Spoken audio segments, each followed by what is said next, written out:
Welcome to future vision study centre from Salem. இந்த வீடியோவில் நம்ம பார்க்க போகிறது பண்டைய பௌத்த கல்வி நிலையங்கள் பற்றி பார்க்க போகிறோம்.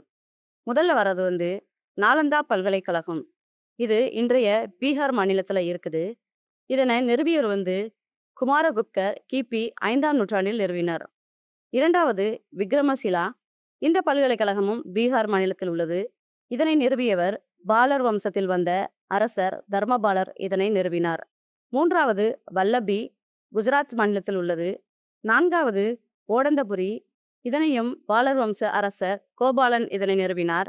ஐந்தாவது தட்சசிலம். தட்சசிலம் என்பது இன்றைய பாகிஸ்தானில் உள்ளது. இதில் வரலாற்று புகழ்மிக்க சாணக்கியர் மற்றும் பாணினி ஆசிரியர்களாக இருந்தது குறிப்பிடத்தக்கது. ஆறாவது சோமபுரி. ஏழாவது ஜகத்தலா. இந்த இரண்டு பல்கலைக்கழகங்களும் இன்றைய பங்களாதேஷில் உள்ளது. பண்டைய இந்திய கல்வி நிலையங்கள் உலகின் மிகப்பெரிய கல்வி அமைப்புகளாக இருந்தன. நாலந்தா பல்கலைக்கழகம் மற்றும் தட்சசிலம் போன்றவை பண்டைய இந்தியாவின் அறிவுத்திறனை உலகிற்கு எடுத்துக்காட்டின.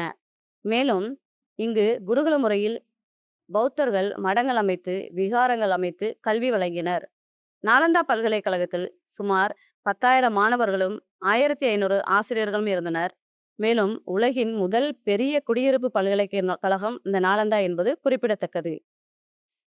மேலும் இந்த பல்கலைக்கழகங்களில் சமஸ்கிருதம், அரசியல், இலக்கியம், மருத்துவம், கணிதம், வானியல், புத்த மத நூல்களான திரிபிடகங்கள், வேதங்கள், உபநிடதங்கள், தர்மசாஸ்திரங்கள், தத்துவம், இசை, நடனம், ஓவியம், சிற்பக்கலை போன்ற அனைத்து பாடங்களும் இங்கு கற்பிக்கப்பட்டது குறிப்பிடத்தக்கது.